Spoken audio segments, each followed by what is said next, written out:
जय हिंद दोस्तों इस वीडियो में आपको बताने वाला हूं साउथ ईस्ट सेंट्रल रेलवे यानी कि SECR railway apprentice online form 2020-2021 के बारे में, जो कि आपकी भर्ती निकाली गई है रायपुर डिवीज़न छत्तीसगढ़ के लिए। और इसमें जो आपके यहां पर पोस्ट निकाली है वो आपकी 413 है। मैं यहां पर आपको पहले इसका ऑफिशियल नोटिफिकेशन दिखाता हूँ, इसके बाद मैं आपको बताऊँगा कि कैसे आपको इस फॉर्म को स्टेप बाय स्टेप भरना है। तो अभी जो आप वीडियो में देख पा रहे हो ये आपका ऑफिशियल नोटिफिकेशन है। आप यहाँ पर देख सकते हो कि आप लोग इसमें 2 नवंबर 2020 से लेकर 1 दिसंबर 2020 रात 12 बजे तक अप्लाई कर सकते हो, जो कि आपका apprenticeshipindia.org की वेबसाइट से किया जाएगा।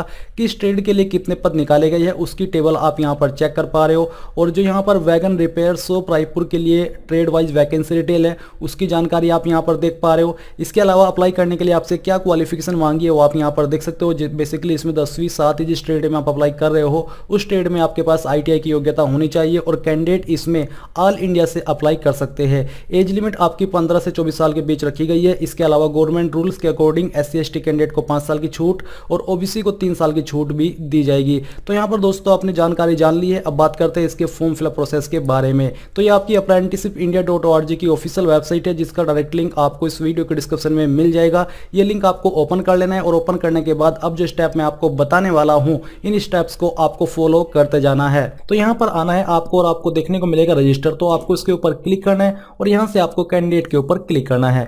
इसके ऊपर क्लिक करने के बाद यहां पर आपको अपनी पर्सनल डिटेल्स फिलअप करनी होगी, जैसे कि आपका नाम, तो जो भी आपका नाम है आपके डॉक्यूमेंट्स के अनुसार वो यहां पर आपको फिलअप कर देना है। फिर आता है फादर मदर स्पाउस नेम। तो यहां पर अगर आपकी शादी हो चुकी है तो आपको अपने पति का नाम देना है, नहीं तो आपको अपने पिताजी का नाम यहाँ पर एंटर कर देना है। ये करने के बाद आप देखोगे रिलेशनशिप यानी कि किसका नाम आपने भरा है, फादर मदर या फिर स्पाउस। तो यहाँ पर हमने फादर सेलेक्ट कर लिया है। फिर आती है डेट ऑफ बर्थ। अब यहाँ पर दोस्तों आपको अपनी डेट ऑफ बर्थ सेलेक्ट करनी होगी और ये डेट ऑफ बर्थ आपकी जो 10वीं की मार्कशीट है उसके अनुसार होनी चाहिए। तो यहाँ से पहले इसको सिलेक्ट कीजिए, फिर मंथ और यहाँ से डे, तो आपकी डेट ऑफ बर्थ आ जाएगी। जेंडर आपका जो भी है वो आपको सिलेक्ट कर लेना है। मोबाइल नंबर यहाँ पर आपको एंटर करना है और इसके अलावा अल्टरनेट मोबाइल नंबर यानी कि इस नंबर के अलावा अगर आप कोई और नंबर देना चाहते हो तो यहाँ पर भर दीजिए, नहीं तो आप इसको खाली भी छोड़ सकते हैं। ईमेल आईडी दोस्तों यहाँ पर आपको अपनी एंटर करनी है और इस ईमेल आईडी को दोबारा से डाल करके यहाँ पर कंफर्म कर देना है। फिर आते हैं पासवर्ड। अब यहाँ पर दोस्तों आपको एक पासवर्ड चूज करना है और उस पासवर्ड को दोबारा से डाल करके यहाँ पर कंफर्म कर देना है। आपको एक ऐसा पासवर्ड रखना है जिसमें कि स्मॉल वर्ड और कैपिटल वर्ड, एक डिजिट और एक स्पेशल कैरेक्टर होना चाहिए ताकि वो पासवर्ड वैलिड माना जाए। तो आपने जैसे यहाँ पर पासवर्ड भर लिया, भरने के बाद जितनी भी जानकारी आपने यहाँ पर भरी है इन सबको एक बार कंफर्म कर लेना है और कंफर्म करने के बाद नीचे आकर के यहाँ पर राइट टिक करना है और फिर आपको पूरी तरीके से श्योर होकर के सबमिट के ऊपर क्लिक कर देना है। सबमिट के ऊपर क्लिक करने के बाद आप देखोगे रजिस्टर्ड सक्सेसफुली। यहाँ पर आपको बोला है कि please check your email for activation और आपको यहाँ पर एक रजिस्ट्रेशन नंबर मिल चुका है। आपको इसको नोट कर लेना है, चाहे तो स्क्रीनशॉट ले लीजिए या फिर इसको नोट कर लीजिए। अब यहां पर आपको जो ईमेल भेजी है आपको क्या करना है, आपने जो ईमेल आईडी यहां पर भरी थी उसको ओपन करना है। ओपन करने के बाद आप देखोगे एक ईमेल आईडी आई होगी आपको अप्रेंटिसशिप इंडिया की तरफ से यूजर वेरिफिकेशन सब्जेक्ट के नाम से। यहां पर आपको इसमें आपका रजिस्ट्रेशन नंबर देखने को मिलेगा। साथ ही नीचे बोला है प्लीज एक्टिवेट योर अकाउंट, तो आपको यहां पर एक्टिवेट के ऊपर क्लिक कर देना है। इसके ऊपर क्लिक करने के बाद यहां पर आपको एक न्यू पेज के ऊपर भेजा जाएगा और यहां पर आप देखोगे यूजर ऑलरेडी एक्टिवेटेड यानी कि जो आपका अकाउंट है वो ऑलरेडी एक्टिवेट हो चुका है। अब दोस्तों आपको क्या करना है, यहाँ पर आपको अपनी ईमेल या फिर कैंडिडेट कोड फिलअप करना है जो कि आपको रजिस्ट्रेशन नंबर के रूप में मिला है और साथ ही जो पासवर्ड अभी आपने चूज किया था वो पासवर्ड आपको यहाँ पर डालना है। और डालने के बाद आपको इन कंडीशन को क्लिक करना है और फिर आपको लॉगिन के ऊपर क्लिक कर देना है। लॉगिन के ऊपर क्लिक करने के बाद यहाँ पर आपके सामने आपका डैशबोर्ड आ जाएगा। अब यहाँ पर डैशबोर्ड से आपको अपनी प्रोफाइल को कंप्लीट करना है पहले, उसके बाद फिर आपको अप्लाई करना होगा। तो आपको ये करने के लिए क्या करना है, यहाँ पर आपको लेफ्ट साइड में प्रोफाइल के ऊपर क्लिक करना है। इसके ऊपर क्लिक करने के बाद यहाँ पर आपके सामने क्वालिफिकेशन की जानकारी आती है, तो आपको यहाँ पर ऐड एजुकेशन के ऊपर क्लिक करना है। इसके ऊपर क्लिक करने के बाद यहाँ पर आपको एक एक करके सभी जानकारी भरनी है, जैसे कि क्वालिफिकेशन टाइप, तो आपको इसके ऊपर क्लिक करना है और यहाँ से एजुकेशनल क्वालिफिकेशन देना चाहते हो आप पहले, तो यहाँ पर इसको सिलेक्ट कीजिए। सिलेक्ट करने के बाद यहाँ पर आपको अपनी क्वालिफिकेशन चूज कर लेनी है। तो चलिए हम यहाँ से 10th सिलेक्ट कर लेते हैं। अगर आप 8वीं की भरना चाहते हो तो आप यहाँ पर 8वीं सिलेक्ट कर सकते हो। कैटेगरी सेक्टर इसमें नहीं होता इसलिए आपको भरने की आवश्यकता नहीं है। फिर आता है इंस्टीट्यूट। तो यहाँ पर आपको बेसिकली अपने कॉलेज का नाम फिलअप करना है कि आपने किस कॉलेज से अपनी 10वीं पास की है। फिर है एग्रीगेट मार्क्स। तो यहाँ पर आपको कितने मार्क्स प्राप्त हुए थे वो यहाँ पर आपको भरना है। ये आपको 10वीं के मार्क्स भरने होंगे। तो चलिए हम यहाँ पर इसको फिलअप कर देते हैं और ये कितने में से आए थे आपको यहाँ पर भरना होगा। परसेंटेज यहाँ पर आपकी कितनी थी वो मिला करके आपको यहाँ पर भर देनी है। फिर आता है स्टार्ट डेट, यानी कि कब आपने ये जो क्वालिफिकेशन है वो आपकी स्टार्ट की थी वो आपको यहाँ पर भर देनी है अगर आप भरना चाहते हो, बट ये ऑप्शन कंपलसरी रूप में ऐड नहीं है।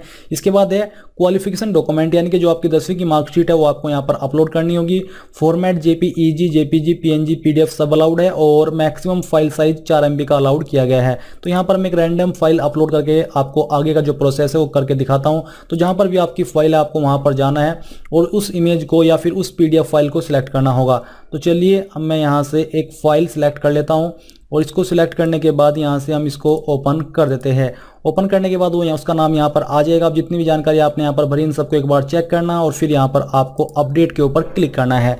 इसके ऊपर क्लिक करने के बाद ये जानकारी जो आपने यहाँ पर भरी है वो सेव हो जाएगी। अपडेट के ऊपर क्लिक करने के बाद यहाँ पर जो आपकी जानकारी है वो अपडेट हो जाएगी और आप यहाँ पर भी देखोगे कि प्रोफाइल कंप्लीशन के अंदर 20% कंप्लीट हो चुका है। अब यहाँ पर आपको फिर से ऐड एजुकेशन के ऊपर क्लिक करना है और इसके ऊपर क्लिक करने के बाद यहाँ पर अब आपको 12th या फिर ITI की जानकारी भरनी है। अगर आप 12th की जानकारी दोगे तो आपको यहाँ पर एजुकेशनल क्वालिफिकेशन ही चूज करना है, नहीं तो आपको यहाँ पर टेक्निकल क्वालिफिकेशन सिलेक्ट कर लेना है। यहाँ पर अब आपको 12th या फिर ITI क्वालिफिकेशन की जानकारी भरनी है। तो आपको इसके लिए क्या करना है, आपको यहाँ पर सेम तरीके से एजुकेशनल क्वालिफिकेशन चूज करना है और उसके बाद सिलेक्ट क्वालिफिकेशन के ऊपर क्लिक करके अगर आपने 10वीं के बाद 12th की है और 12th के बाद ITI की है तो आपको यहाँ पर पहले 12th सेलेक्ट करना है और 12th की जानकारी सेम तरीके से भरनी है। अगर आपने 10वीं के बाद डायरेक्टली ITI की है तो आपको यहाँ पर ITI सिलेक्ट कर लेना है। ये सिलेक्ट करने के बाद यहाँ पर देखोगे आप कैटेगरी सेक्टर, तो आपको यहाँ पर NCVT या फिर SCVT चूज कर लेना है। फिर आता है स्पेशलाइजेशन, आपने किस स्पेशलाइजेशन के अंदर की है उसका नाम आपको यहाँ पर भरना है। इंस्टीट्यूट नेम, यानी कि आपने किस इंस्टीट्यूट से की है तो उसका नाम आपको यहाँ पर फिलअप करना होगा। पूरा नेम आपको यहाँ पर डिटेल्ड में डाल देना है। डालने के बाद आपके कितने मार्क्स आए थे वो मार्क्स आपको यहाँ पर भरने हैं। कितने में से आए थे वो यहाँ पर आपको डालने हैं और परसेंटेज आपकी क्या थी वो यहाँ पर आपको भर देनी है। स्टार्ट डेट, यानी कि कब आपने कोर्स स्टार्ट किया था वो डेट, मंथ, ईयर आपको यहाँ पर कैलेंडर के ऊपर क्लिक करके चूज कर लेनी है। कब तक आपने कोर्स कंप्लीट कर लिया था आपकी मार्कशीट के अनुसार वो यहाँ पर आपको डेट, मंथ, ईयर सिलेक्ट कर लेना है। फिर आता है क्वालिफिकेशन डॉक्यूमेंट, यानी कि जैसे कि आपने अभी 10वीं की मार्कशीट अपलोड की है तो सेम तरीके से आपको इसकी मार्कशीट भी अपलोड करनी है और आपको यहाँ पर सेम फॉर्मेट ही या फिर सेम साइज के अंदर ही अपलोड करनी होगी। तो आपको क्या करना है, चूज फाइल के ऊपर क्लिक करके उसको सिलेक्ट करके यहाँ से अपलोड कर दीजिए और फिर आपको बाद में अपडेट के ऊपर क्लिक कर देना है। अपडेट के ऊपर क्लिक करने के बाद अब आप फिर से डैशबोर्ड के ऊपर और प्रोफाइल के ऊपर आ जाओगे। अब आपको यहाँ पर नीचे आना है और आप यहाँ पर देखोगे आपकी क्वालिफिकेशन की जानकारी, इसके अंदर आपकी जो आपने सेकंड क्वालिफिकेशन भरी है वो भी ऐड हो चुकी है। इसी प्रकार से अगर आप और अन्य क्वालिफिकेशन भरना चाहते हो तो आप ऐड एजुकेशन के ऊपर क्लिक करके सेम तरीके से जानकारी भर सकते हो। फिर नीचे प्रेफरेंसेस, तो यहाँ पर आपको इसके ऊपर क्लिक करना है और एडिट के ऊपर क्लिक करने के बाद यहाँ पर आपके सामने प्रेफरेंसेस लिस्ट आ चुकी है। तो आपको इसके ऊपर टिक करना है और अगर आप किसी को प्रेफरेंसेस देना चाहते हो तो यहाँ पर आपको भरना होगा। जैसे कि मैं यहाँ पर फिटर लिख करके ट्राई करता हूँ। तो चलिए हम यहाँ पर इसको फिलअप करते हैं। अभी ये website time to time update होती है तो हमने यहाँ से फिटर सेलेक्ट कर लिया है और इसको सिलेक्ट करने के बाद हम यहाँ पर अपडेट के ऊपर क्लिक करेंगे तो इसका मतलब है कि मेरी प्रेफरेंसेस फर्स्ट इसको रहेगी और इस प्रकार से ये जानकारी सेव हो जाएगी। अब यहाँ पर दोस्तों आपको फिर से नीचे आना है और आप देखोगे आधार वेरिफिकेशन। तो अगर आपको आधार वेरीफाई करना है तो आपको एडिट के ऊपर क्लिक करना है। इसके ऊपर क्लिक करने के बाद यहाँ पर अपना आधार नंबर डालिए और डालने के बाद आपको यहाँ पर अपडेट के ऊपर क्लिक कर देना है। इसके ऊपर क्लिक करने के बाद यहाँ पर जो आपका आधार है वो भी वेरीफाई हो जाएगा। अब यहाँ पर दोस्तों आपको फिर से प्रोफाइल के ऊपर आना है और सबसे महत्वपूर्ण जानकारी भरनी है तो जो कि है आपकी अबाउट मी की। तो आपको क्या करना है, आपको यहाँ पर अबाउट मी के सामने जो एडिट का लिंक है इसके ऊपर क्लिक करना है। इसके ऊपर क्लिक करने के बाद यहाँ पर प्रोसेसिंग होगी और आपके सामने ये पेज पूरी तरीके से ओपन हो जाएगा। तो यहाँ पर दिया जा रहा है नेम, तो जो भी आपका नेम है ये आपको 10वीं की मार्कशीट के अनुसार यहाँ पर भर देना है। इसको भरने के बाद जो आपकी ईमेल आईडी है वो यहाँ पर आपको एंटर करनी है। मोबाइल नंबर यहाँ पर आपको अपना एंटर कर देना है। अल्टरनेट मोबाइल नंबर आपको यहाँ पर भरना होगा और जेंडर आपको यहाँ से सिलेक्ट कर लेना है। फिर अगर आप विकलांग हो तो आप यहाँ पर यस कीजिए, नहीं तो आपको नो सिलेक्ट कर लेना है। डेट ऑफ बर्थ आपको यहाँ पर इसके ऊपर क्लिक करके चूज करके सिलेक्ट कर लेनी है और फिर इसका जो डॉक्यूमेंट है जिसमें कि आप अपनी 10वीं की मार्कशीट भी प्रूफ के तौर पर अपलोड कर सकते हो तो यहाँ पर आपको चूज फाइल के ऊपर क्लिक करके अपलोड करनी होगी। इसके बाद जो आपकी फादर मदर की इन्फॉर्मेशन है वो यहाँ पर आ चुकी है जो कि आपने पहले फिलअप कर ली थी। इसके अलावा आता है आईडी प्रूफ टाइप, तो आपको इसमें से कोई एक आईडी दे देनी है, पैन कार्ड, ड्राइविंग लाइसेंस या फिर अदर्स के ऊपर क्लिक करके आप उस आईडी का नाम यहाँ पर मेंशन करके वही आईडी अपलोड कर सकते हैं। बट मैं यहाँ पर पैन कार्ड सिलेक्ट कर लेता हूँ और फिर इसकी चूज फाइल के ऊपर क्लिक करके उस फाइल को यहाँ पर अपलोड कर देता हूँ। साथ ही जो आपने आईडी चूज किया उसका नंबर आपको यहाँ पर लिखना होगा। स्टेट ऑफ डोमिसाइल आपको यहाँ से चूज कर लेनी है। तो चलिए हम यहाँ से इसको सिलेक्ट कर लेते हैं इसके अलावा सपोर्टिंग डॉक्यूमेंट, अगर आप कोई सपोर्टिंग डॉक्यूमेंट देना चाहते हो जो कि आपको लगता है कि हाँ इस जानकारी के साथ ये डॉक्यूमेंट होना चाहिए, तो आप यहाँ पर अपलोड कर दीजिए, नहीं तो आप इसको खाली छोड़ सकते हो। कास्ट कैटेगरी आपकी क्या हो यहाँ से आपको सिलेक्ट कर लेनी है। फिर आती है सिटी, तो जो आपकी सिटी है वो यहाँ पर आपको मेंशन कर देनी है। ये मेंशन करने के बाद जो भी आपका एड्रेस है वो यहाँ पर आपको फिलअप करना है। एड्रेस अगर आपका लॉन्ग है तो आपको यहाँ पर एड्रेस लाइन 2 का इस्तेमाल कर लेना है। स्टेट यहाँ से आपको अपनी चूज कर लेनी है। तो चलिए हम यहाँ से इसको सिलेक्ट कर लेते हैं।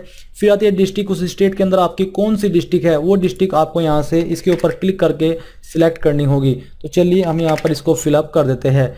ये करने के बाद यहाँ पर नीचे है पिन कोड, अब आपको अपना पोस्ट ऑफिस या डिस्ट्रिक्ट का पिन कोड डाल देना है।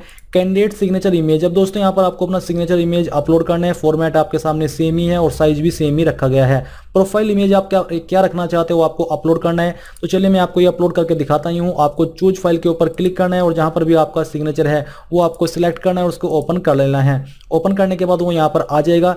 फिर सेम तरीके से आपको प्रोफाइल इमेज के ऊपर क्लिक करना है और जहाँ पर आपका इमेज है वो आपको सिलेक्ट करना होगा। मैं यहाँ पर एक रैंडम इमेज सिलेक्ट कर लेता हूँ, उसको ओपन कर देता हूँ। ओपन करने के बाद वो भी यहाँ पर आ जाएगा। अबाउट मी, अगर आप अपने बारे में कुछ बताना चाहते हो अच्छी अच्छी चीज़ें वो आप यहाँ पर मेंशन कर सकते हो, यानी कि डिस्क्राइब कर सकते हो जितने वर्ड में आप चाहे उतने में। और ये सब जानकारी भरने के बाद आपको एक बार चेक करनी है और फिर आपको नीचे आकर के यहाँ पर अपडेट के ऊपर क्लिक कर देना है। अपडेट के ऊपर क्लिक करने के बाद ये जानकारी आपकी पूरी तरीके से अपडेट हो जाएगी और आपको यहाँ पर अपना प्रोफाइल फोटो देखने को मिल पाएगा और कुछ जानकारी आपके यहाँ पर दी जा रही है जो कि आप कंफर्म कर सकते हो। तो वो आपको दोस्तों क्या करना है, आपको इसमें अप्लाई करना है। तो अप्लाई करने के लिए आपको यहाँ पर अप्रेंटिसशिप अपॉर्चुनिटीज के ऊपर क्लिक कर देना है। इसके ऊपर क्लिक करने के बाद दोस्तों यहाँ पर आपके सामने कुछ इस तरह का इंटरफेस आ जाएगा, जहां पर आपको अब जो मैं जानकारी बताने वाला हूं वो बहुत ही सावधानी पूर्वक भरनी है। मैं आपको यहाँ पर इसके ऑफिशियल नोटिफिकेशन पर लेकर के चलता हूं। ये आपका ऑफिशियल नोटिफिकेशन है जो कि ऊपर की तरफ हिंदी में है और नीचे की तरफ यहाँ पर आपको इंग्लिश के अंदर देखने को मिल पा रहा है। तो जो यहाँ पर आपकी ये वैकेंसी निकाली गई है इन ट्रेड में, वो आपकी डीआरएम ऑफिस SCCR रायपुर के लिए निकाली है, जिसका स्टैब्लिशमेंट नंबर ये है। तो यहाँ पर मैंने जो स्टैब्लिशमेंट नंबर है वो आपको डिस्क्रिप्शन में अलग से दिया रखा है। आप वहां से इसको या तो नोट कर लीजिए या फिर इसको कॉपी कर लीजिए। कॉपी करने के बाद आपको यहाँ पर इस वेबसाइट पर आना है और फिर आपको सर्च बाय एस्टैब्लिशमेंट नेम में इसको पेस्ट कर देना है या फिर खुद से एंटर कर देना है। एंटर करने के बाद आप देखोगे कि आपका डीआरएम ऑफिस SCR रायपुर आ चुका है, जो कि इसका नाम आप देख सकते हो कि यही है। ये करने के बाद आपके सामने इसके अंदर जितनी अपॉर्चुनिटीज है वो आ जाएगी। यहाँ पर आपको ट्रेड वाइज देखने को मिल पा रही है। तो आपको जिस भी ट्रेड पर अप्लाई करना है उस ट्रेड की आप यहाँ पर डिटेल्स भी चेक कर सकते हैं। जैसे कि फिल्टर पर हम यहाँ पर व्यू के ऊपर क्लिक करते हैं, तो व्यू के ऊपर क्लिक करने के बाद यहाँ पर इसकी डिटेल्स आ जाएगी। जैसे कि यहाँ पर कितने पद दिए गए हैं जो कि अपडेट होते रहते हैं। स्टाइपेंड आपको 8,000 रुपये से लेकर 9,500 रुपये दिया जाएगा और अन्य जानकारी जैसे कि क्वालिफिकेशन वो सब यहाँ पर मेंशन है। ये देखने के बाद आपको क्या करना है, आपको यहाँ पर आना है और फिर आप इसके ऊपर आपको अप्लाई करना है। तो आपको अप्लाई के ऊपर क्लिक कर देना है। इसके ऊपर क्लिक करने के बाद प्राइमरी लोकेशन यहाँ से चूज कर लीजिए और यहाँ से ओके कर दीजिए। ये करने के बाद आप देखोगे अप्लाइड सक्सेसफुली, यानी कि आपने सक्सेसफुली अप्लाइड कर लिया है। अब यहाँ पर आप ये चेक करना चाहते हो कि आपका अप्लाई हुआ है या नहीं हुआ है, वो आप यहाँ पर देख लीजिए। आपको ऊपर क्लिक करके डैशबोर्ड में आना है और डैशबोर्ड में आने पर आप देखोगे कि एप्लीकेशंस के अंदर यहाँ पर आपकी एप्लीकेशन ऐड हो जाएगी। आपको इसके ऊपर टिक करना है क्लिक करना है और क्लिक करने के बाद आप देखोगे कि यहाँ पर आपने इस अपॉर्चुनिटी में अप्लाई किया है। एस्टैब्लिशमेंट ये है, आपने 2 नवंबर 2020 को अप्लाई किया है और स्टेटस पेंडिंग है, क्योंकि ये जब तक कंफर्म नहीं हो जाती भर्ती तब तक पेंडिंग ही आता है। बट आपको यहाँ पर अगर ये देखने को मिल पा रहा है कि आपने इसके अंदर अप्लाई कर लिया है, तो इसका मतलब ये है कि अप्लाई हो चुका है और अब आपको कोई टेंशन लेने की आवश्यकता नहीं है। इसके अलावा आपको कोई मैसेज मेल नहीं आएगा। अगर आप सोच रहे हो कि मेल या मैसेज आएगा तो वो नहीं आने वाला। इसमें ऐसा ही यहाँ पर अप्लाई करने का प्रोसेस रहता है, इसलिए आप चिंता मत कीजिएगा और ना ही आपको कोई एप्लीकेशन फीस पे भी करनी है। तो दोस्तों इस प्रकार से आप SCCR railway Raipur division apprentice online form 2020-2021 को भर पाओगे। आई होप ये जो प्रोसेस है वो आपको पसंद आया होगा। अगर आया है तो प्लीज़ उस वीडियो को लाइक शेयर और साथ ही साथ आपके अपने YouTube चैनल ज्ञानदेव होस्ट को सब्सक्राइब कर ले और सब्सक्राइब करने के बाद बेल के आइकन को दबा दे ताकि आपको आगे आने वाली वीडियोस के नोटिफिकेशन सबसे पहले मिल पाए। जय हिंद दोस्तों।